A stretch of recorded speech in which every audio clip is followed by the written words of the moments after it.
Good morning, Keller Williams, and welcome back to 66 Conversations with MAPS Coaches. This morning, I'm joined by Alan Strange. Alan, thanks for being a part of the challenge. Happy to have you here. Why don't you introduce yourself to everyone that's watching and tell them a little bit about yourself? Fantastic. Thanks for having me. I appreciate that. My name's Alan. I'm out of Denver, Colorado. I started real estate in 2004. I followed Gary's model. Every time I hit a ceiling or a plateau, it was a relationship I was missing. So ultimately, after repeating the same business a couple times, in 2011, I hired a coach. 2012, I hired a MAPS coach. Been with him ever since. And now I have the pleasure of operating a mega team in Denver, as well as being a full-time coach. Fantastic. Well, I'm sure that this objection then probably applies in both senses, not only your agent business, but the agents that you're coaching. The market is definitely starting to take a slight turn, right? And we're seeing that at one point we could put any price on any for sale sign and probably have multiple offers within, a day or two. As the market begins to correct, what are you saying or coaching your clients to have conversations around sellers that want to overprice their home? So we know it's worth 500. That's where it should be. They want 550. What's that conversation look like when you're coaching your clients or your team? As an aside, our marketing plan 3 months ago, and we call that back in the day, was pick a price and pack your bags. And so now we have to secretly say to ourselves, oops, because now we have to undo some of the messaging that we put out there. Sure. So this is a market of skills, and this is where we dust off the ship skills and we get into helping people realize their goals and not waste their time, energy, and ride that roller coaster.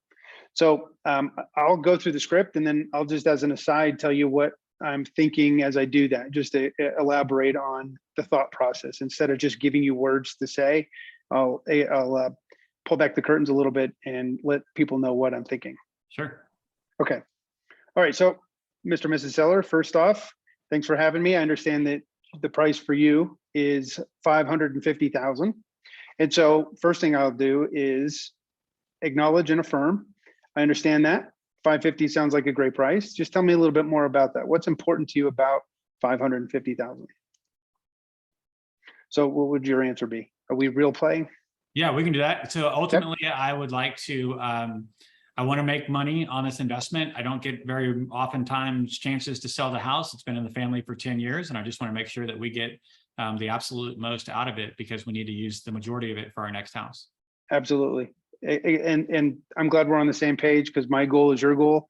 And my goal is to maximize the dollars that we get out of this, because you're right, you don't do this very often. Fortunately for you and for us, I do this every day. And so let's reevaluate the sales comparables and look to see what we believe the appraised value might look like. And so since we've done that, we found that when an appraiser comes out to the property, they're going to come up with a range. So when we looked at the sales comparables, we found that the majority of the homes were priced in between this 300 to 325 price per square footage, which tells us that an appraiser, when they come out, the best they're going to find is that 500,000. So let me understand, in this box, where do you think we should price the house to cause it to sell? Well, I don't know that we need to be in that box. I really wanted 550. Gosh, I do too.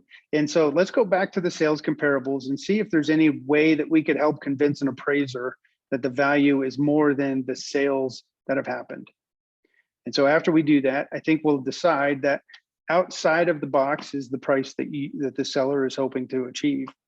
And so we would just evaluate that a little further and understand that that is outside the box. And so the best we can do is within this box, make it as appealing as we can to attract multiple offers.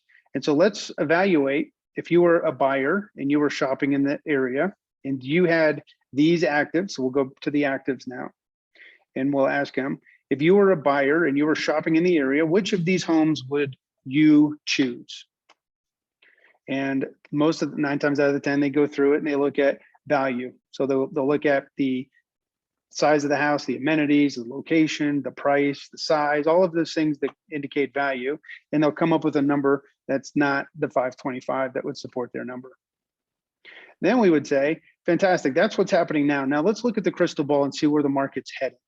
And then I would pull out the pendings and I would say, look at these are the homes that, one, These are the ones that were on the market that a buyer wrote a contract, the seller accepted. This is where they're heading now to closing. These guys have won. And so based on the pendings, what do you think is the right price that would cause the next buyer to write an offer on you that you would accept and be happy with? And then that would further inform that we do need to be within that box. As we know, as the market shifts, the sales are what has happened. The actives and pending is what is happening. I love that you focus on the actives and pendings. It is a great point, because far too often we're just pulling solds because maybe that's what we were taught or what we thought. And yet, you know, in a market that is going through a course correction, yeah, that was 60 days ago, 90 days ago, 120 days ago, depending on how far back you're pulling your comps.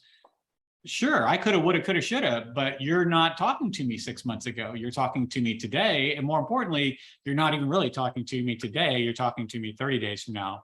So looking at those pendings and those actives, I also think it was a great point that you showed them the competitors, because when you do take that listing, ultimately, this is who they're going to compete with. And you as the buyer just said you would pick this house, but you want to price your house up, you know what I mean? So I love that example of the box and showing them the true competitors, and bringing them back to the appraisal, right? Which I think a lot of sellers don't always take into consideration.